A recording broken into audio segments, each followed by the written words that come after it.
You've been sold a cheap story about attraction, jawlines, muscle, money, status, the right angle, the right haircut, the right shoes, the right line at the right moment. Like attraction is a formula and women are a scoreboard. But look around in real life and you'll notice something that should make you pause. Half the men who turn heads don't even realize they're doing it. They're not peacocking, they're not auditioning, they're not trying to win a room, they're not working overtime to be liked. They're not treating every conversation like a performance review. And the guys who are trying that hard, the ones who over-index on looks, posture, jokes, dominance, game, and endless tactics, they're not magnetic. They're loud, they're busy, they're forgettable.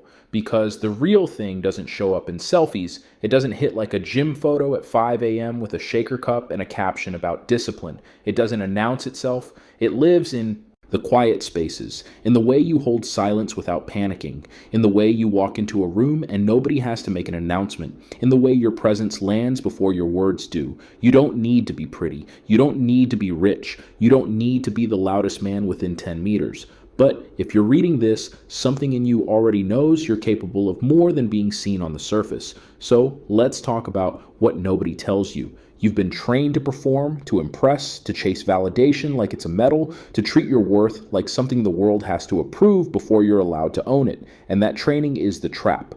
Because real attraction isn't something you earn by trying harder. Real attraction is something that shows up when you stop begging to be chosen and start living like you already belong. Not arrogance, not delusion, belonging, presence. A man who is settled in himself is rare, and rarity creates gravity. So let's rebuild this from the foundation, not from the outside. Picture this. You walk into a bar, a party, a lounge, a social event, anywhere people gather. You're not scanning the room for approval. You're not begging for eye contact. You're not forcing a smile to prove you're friendly. You're not doing the nervous thing where you pretend you're busy so nobody notices you're unsure. You walk in, you take in the room, you move like you have time, you grab a drink, or you don't. You stand where you want to stand, and you just exist, not in a passive way, in a grounded way. Someone walks past, stops, glances back, doesn't say anything, but she doesn't look away the way she does with everyone else. Why? Because you're not trying to be seen. That's the first signal. The one most men will never understand because they're too busy manufacturing signals. When you're not performing, you become readable, calm, coherent, safe, interesting. And that doesn't mean soft, it means integrated. Most men are broadcasting need. Even when they think they're broadcasting confidence, their nervous system is leaking desperation. It shows up in the over-talking, the forced humor, the constant checking for reactions, the need to win every moment. You don't need to win moments. You need to be a man whose presence is the moment. That's the difference between a guy who gets polite attention and a man who gets genuine curiosity. And no, it's not magic. It's not luck. It's leadership without the costume. Because dominance in its purest form isn't aggression. It's self-possession. A man who is comfortable in his own skin doesn't have to prove he's comfortable. He doesn't have to advertise his confidence. He doesn't have to chase a reaction to feel alive. He knows what he's doing with his own energy. He can hold silence. And that is where most men fall apart. Silence is not empty. Silence is information. Silence is a mirror. And if you can't stand in silence, you don't have confidence. You have a script. And scripts collapse the moment life goes off script. The guy who jokes at every pause isn't charismatic. He's nervous. He's covering. He's trying to keep the air full so nobody notices he's not steady. The steady man doesn't fear pauses. He lets them stretch. Not in a dramatic way, in a natural way, in a way that says, I'm not rushing and I'm not chasing. And when he speaks, it lands. Not because it's the funniest line, not because it's a deep quote, not because it's some perfect move. It lands because he didn't throw words into the room like confetti. He used words like tools. Most men fill air. A grounded man uses air. That's control. That's restraint. And restraint is one of the most attractive forms of strength because it signals something deeper. This man has options. This man isn't hungry for approval. This man isn't trying to buy attention with noise. He doesn't need to prove he exists. He already knows he does. Now, let's talk about eye contact because most men misunderstand it completely. Eye contact is not looking someone in the face. Eye contact is a decision. It's a power move, but not in a cartoonish way, not in a stare her down way, not in a predatory way, in a grounded way. When you look at someone and you don't flinch, you send a message before you say a word. I'm here. I'm present. I'm not hiding. I'm not asking permission. Most guys glance away too fast because they're negotiating their own existence. They look, then retreat. They smile too quickly to soften the moment. They drop their gaze when she speaks as if she's the authority and they're waiting for instructions. That's not confidence. That's surrender. Real confidence holds eye contact even when it's slightly uncomfortable, because real confidence isn't built on comfort. It's built on self-trust. And here's the detail nobody teaches. You don't hold eye contact because you can't look away. You hold it because you choose to. And when you look away, you do it calmly, like a man who's directing his attention, not losing it. That pause in eye contact, that intentional break, that relaxed return, that's control. That's the difference between a man who's trying to be seen and a man who's seeing. And women register it at the nervous system level. They feel the steadiness, they feel the lack of need, they feel the calm that doesn't demand anything from them. That's why the right kind of eye contact doesn't feel like pressure. It feels like clarity. It feels like safety with strength behind it. Now posture. Not posture like you're pretending to be a soldier. Not posture like you're puffing your chest out to compensate. Not posture as a performance. Posture as alignment. Shoulders back because you're not carrying shame. Chest open because you're not bracing for rejection. Feet planted because you're not ready to run. Most men walk like they're late for a job interview. They move like they're trying to not take up space, like they're apologizing in advance for being there. A grounded man walks like he's arriving home. He's not seeking permission, he's offering presence. And here's the reality. Your body is talking long before your mouth does. If your body language says, "I'm not sure I'm allowed," you can say all the right things and still come off weak.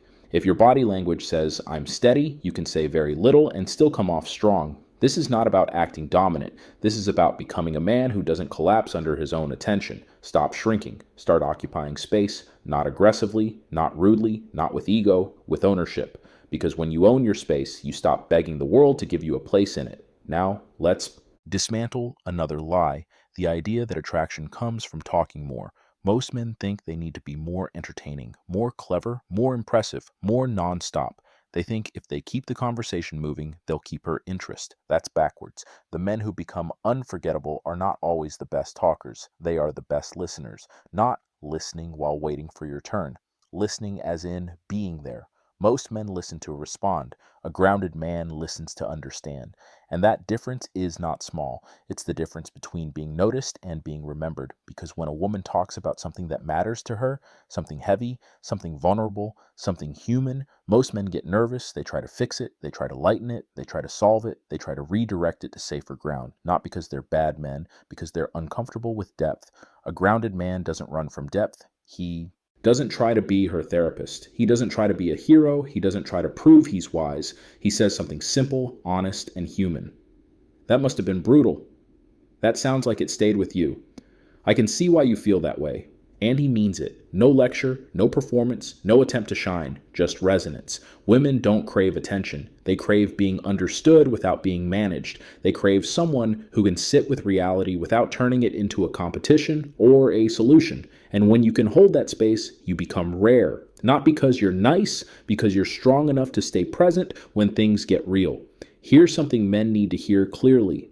One of the most powerful things you can do is shut up long enough to let someone breathe, not to use a technique, not to create mystery, to genuinely give room. Because when you can hold silence without rushing to fill it, you show that you're not anxious, not needy, not trying to extract a reaction. You become a sanctuary. And that is where real connection happens. Not in perfect lines, in real moments. Now, humor. Let's be honest, humor is attractive, but not the way most guys use it. Most men use humor like currency. They crack jokes to win points. They perform comedy to buy approval. They throw punchlines like darts and hope something sticks. That's not confidence. That's bargaining. Real humor is not about being the funniest. It's about reading the room and knowing when to lighten the weight, not when to steal the spotlight. A grounded man doesn't joke to become the center of attention. He jokes to release tension, to say, without saying, "You're safe here." That's the magic.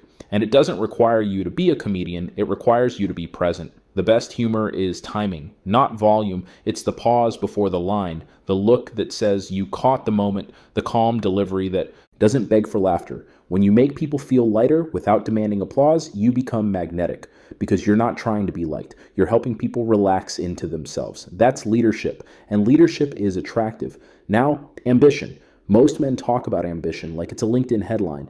Titles, income, accomplishments, proving. That's not ambition. That's branding.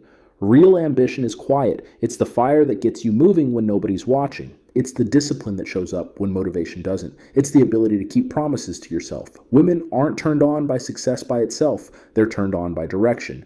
A man with direction is dangerous in the best way. Not because he harms people, because he's hard to derail. He's not waiting to be told what to do. He's not outsourcing his identity to social feedback. He's building something. It doesn't have to be a company. It doesn't have to be flashy. It can be a craft, a skill, a body of work, a mission, a vision for his life. Scale doesn't matter. Sovereignty does. A man who is building his life on purpose communicates something rare. He's not here to drift. He's not here to cling. He's not here to be carried. He's here to create. And that makes people curious, not because of what he has, but because of who he is becoming. Because the most compelling energy isn't, look what I've got. It's, watch what I'm making. Kindness. A lot of men have been lied to about kindness. They think kindness equals weakness. They think being a good man means being ignored. They think empathy makes you soft. That's what people tell you when they're afraid of depth. Real kindness is not people-pleasing. Real kindness is strength with control. It's being able to carry weight without needing credit. It's showing up when it's inconvenient. It's keeping your word when it costs you something. It's treating people well when there's nothing to gain. A weak man is kind when he wants something. A strong man is kind because it's who he is. And women can tell the difference. They don't want a man who performs goodness to get rewarded. They want a man whose character is steady in private, not just impressive in public. Here's the truth. Empathy isn't a trait. It's a posture. It's how you stand in the world. Do you rush to fix people because you can't handle discomfort? Or can you stay present, calm, and respectful when someone else is struggling? A man who can stay steady in emotional moments is rare, and rarity creates attraction. Not because it's sweet, because it's strong. Fitness, yes, your body matters, but not the way you've been told. Fitness isn't just abs and arms. It's energy, it's capacity, it's readiness. It's the way you carry yourself through the day. It's the steadiness in your eyes. It's the clarity in your voice. It's the fact that you're awake in your own life. A man who takes care of his body isn't attractive because of a number on a scale.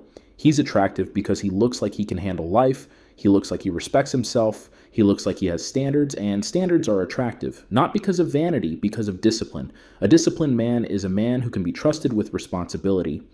That's what your body really communicates, not look at me, but I can lead myself. And if you can lead yourself, you can lead a relationship. You can lead a home. You can lead a life. No one wants to fall in love with exhaustion. A man who's constantly tired, scattered, and dull isn't unattractive because he's not perfect. He's unattractive because he's not present. So train your body, not to impress strangers, but to support the version of you that's actually alive. Sleep like it matters. Eat like you respect your future. Move like you're building something, not punishing yourself. That isn't a glow up. That's responsibility. Charisma. Most men think charisma is being the loudest. It's not. Charisma is being the calmest. It's the ability to walk into a room and make other people feel more like themselves. The charismatic man is not the one who dominates the conversation. He's the one who brings people in. He's the one who notices the quiet person on the edge and gives them dignity. He's the one who doesn't compete for attention because he doesn't fear being overlooked. He's the one who can talk to anyone without turning it into a performance. And women watch this. They don't just watch how you treat them, they watch how you treat everyone. They watch how you handle power, they watch how you handle service staff, they watch how you handle a friend's awkward moment, they watch what happens to the room when you're in it. A man who elevates people is rare, and people don't follow the most interesting man. They follow the man who makes them feel the most alive. That's charisma, not sparkle, presence, independence. Independence doesn't mean loneliness. It means you're not desperate. It means your mood doesn't depend on someone texting back. It means you're not using a relationship to fill a hole. It means you can be alone without feeling abandoned. Most men measure their worth by how much they're wanted. A strong man measures his worth by how well he can stand on his own. He pays his bills, he handles his responsibilities, he keeps his life moving, and emotionally, he doesn't dump his storms onto other people. He can talk, he can be open, he can be honest, but he's not helpless. He's not looking for someone to rescue him from his own life. Women don't fall for men who need them, they fall for men who choose them. Needing is a leak. Choosing is power. When you're content in your own skin, your calm becomes a shelter. You don't offer attention like a product. You offer peace. And peace is rare. Style. Style is not logos. It's not hype. It's not trends. Style is the invisible signature you leave behind. It's intention. The way your clothes fit says more than the brand name ever will. The way you're groomed says more than any flex ever could. The way you move and what you wear matters more than what you wear. Most men dress to impress.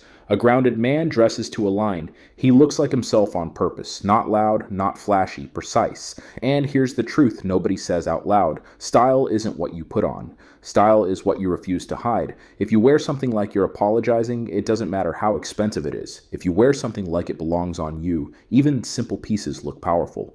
Because confidence makes anything look better. Not fake confidence, ownership, emotional clarity. This is where the real game is, and most men never develop it. Attraction isn't built on chemistry, it's built on steadiness. Most men react. A strong man responds. When there's tension, he doesn't turn it into a debate. He doesn't stonewall. He doesn't punish with silence. He doesn't play timing games to win. He can say, something feels off between us. He can say, I can see you're hurt. He can say, I want to understand what you mean. He doesn't do it dramatically. He does it calmly. That is emotional authority. And women crave it because it's rare to meet a man who can hold his center when emotions rise. The most desirable man isn't the one who never has conflict. It's the one who can face conflict without losing himself. No screaming, no blame, no ego Olympics, just honesty wrapped in respect. He doesn't win arguments. He protects connection. That's not weakness. That's strength with discipline, because anyone can lash out. It takes a man to stay steady. Now, take a breath and zoom out. Notice what all of this has in common. None of it is about being perfect. None of it is about tricks. None of it is about forcing attraction. This is about becoming a man whose internal world is stable enough that his external world stops feeling like an audition. And when that happens, your presence changes. You stop leaning forward emotionally. You stop reaching for approval. You stop trying to convince anyone to see you. You simply show up as yourself. Clean, grounded, direct. And the women who are tuned in, they don't need to be persuaded, they feel it. Not because you're playing a role, because you're finally not. So here's the mirror, not the one in your bathroom, the one in your mind. Who are you showing up as? A man who's constantly asking, am I enough? Or a man who's quietly building a life that proves he is? Because the truth is, you're already more attractive than you think. The only thing missing is belief that comes from evidence, not hype. Not affirmations you don't trust. Evidence. Evidence built through daily choices. Keeping your word, training your body, holding your silence, speaking with intention, listening like a man, leading yourself, treating people with respect, staying steady when it matters. That's how belief is built. And belief changes everything, because when you believe you belong, you stop begging the world to confirm it. You thought attraction was about what you look like. It was never mainly about that. It was always about who you were becoming. The calm walk, the quiet listen, the steady eye contact, the restraint, the discipline, the kindness with backbone, the ambition with purpose, the independence without bitterness, the charisma without noise, the emotional clarity without games. None of this is a checklist to make someone want you. It's a map back to yourself. And if you recognize yourself in even one part of this, then understand what that means. You didn't need this to prove you're attractive. You needed it to remember that you have more control than you've been using. You don't have to be everything all at once. You don't have to turn into a different man. You have to stop performing for people who wouldn't see you anyway and start living like you respect yourself enough to be real. Attraction isn't earned by frantic effort. It's revealed through consistency, through standards, through presence, through the quiet power of a man who isn't begging to be picked. The men who chase it never catch it, because chasing communicates lack. The men who live it don't look for it because they're too busy building something real. So don't try to be more attractive. Become more you, more honest, more grounded, more disciplined, more clear, more steady. The world does not need another man trying to impress. It needs men who have stopped trying to be seen and started living like they already are. So walk into rooms like you belong there. Speak less, mean more. Listen like you're not in a hurry. Hold silence like it's strength, not emptiness. Treat your body like it's an asset, not a punishment. Treat people like they matter, not like they're props. Choose your direction and keep walking. Go out there not to attract, to occupy. And when someone looks at you, really looks, they won't just see a guy trying to be noticed. They'll see a man who's already found his center. And that was never the point. It was the result.